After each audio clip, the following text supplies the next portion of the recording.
El Anticristo, capítulo 13.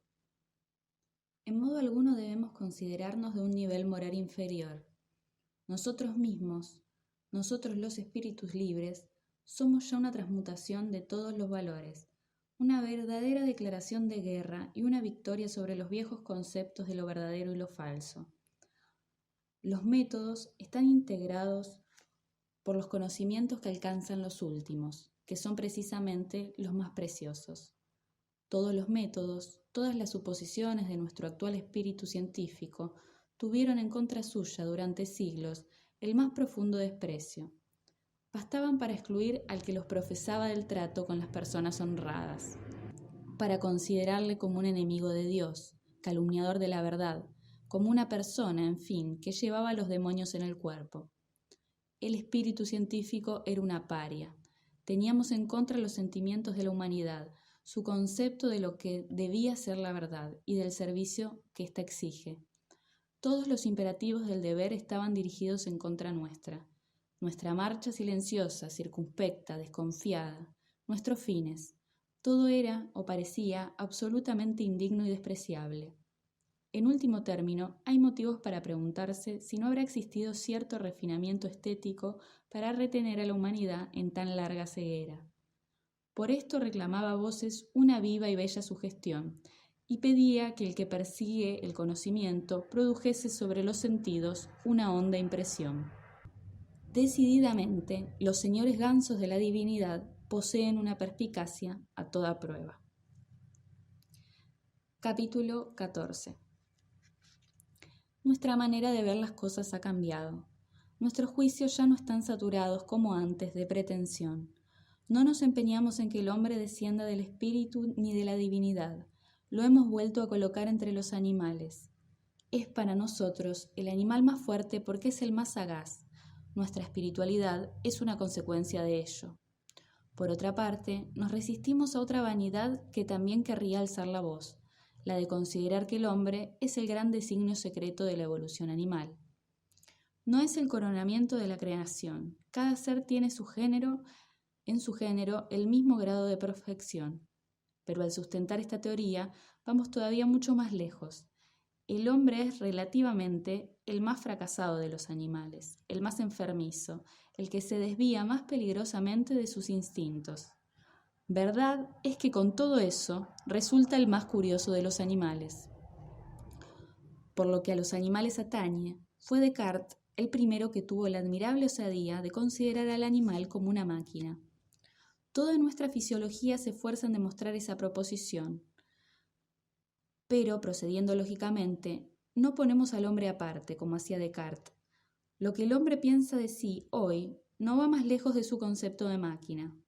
En la antigüedad, el libre albedrío que se atribuía a sí mismo el hombre era considerado como un don de un mundo superior. Hoy le hemos quitado el albedrío, la voluntad, en el sentido de que no debe entenderse con un atributo. La antigua palabra voluntad no sirve ya más que para expresar una resultante, una especie de reacción individual que necesariamente sigue a una serie de excitaciones concordantes o contradictorias. La voluntad no obra ni agita ya. Antiguamente se veía en la conciencia del hombre, en el espíritu, una prueba de su origen superior, de su divinidad. Para perfeccionar al hombre se le aconsejaba meter, como la tortuga, dentro de sí mismo sus sentidos, suprimir las relaciones con las cosas terrenas, prescindir de la carnal envoltura para que no quedase de él más que lo esencial, el espíritu puro. Hasta en eso hemos modificado nuestra opinión. El espíritu, la conciencia, nos parecen precisamente síntomas de una relativa imperfección del organismo. Un experimento, un tanteo, una equivocación, un trabajo que malgasta mucha fuerza nerviosa. Negamos que pueda hacerse cosa alguna a la perfección cuando se hace conscientemente. El espíritu puro es tontería pura. Si descontamos el sistema nervioso y los sentidos de la envoltura corporal, nos engañamos en nuestros cálculos, pues no queda nada. Capítulo 15. En el cristianismo, la religión no está en contacto con la realidad, tampoco la moralidad.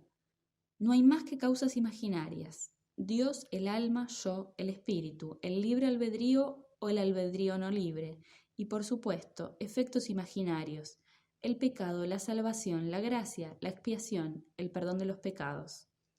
Una relación imaginaria entre los seres, Dios, los espíritus, el alma. Una ciencia natural que solo existe en algunas imaginaciones, antropocéntrica con carencia absoluta del concepto de las causas naturales.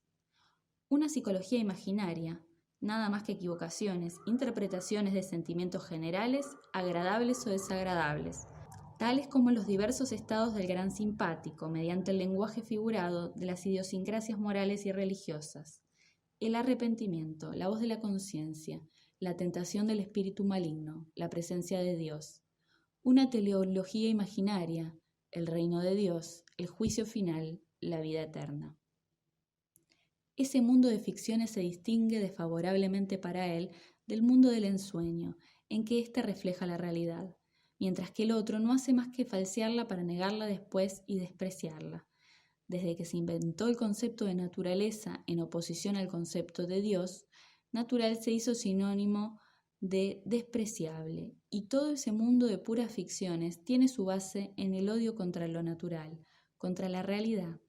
Es la expresión de una profunda aversión a la realidad. Esto explica todo. ¿Quién es el único que tiene motivos para salirse de la realidad por medio de una mentira? Aquel a quien la realidad hace padecer.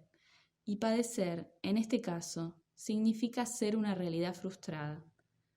La preponderancia del sentimiento del no placer sobre el placer es la causa de esta religión y esta moral ficticias.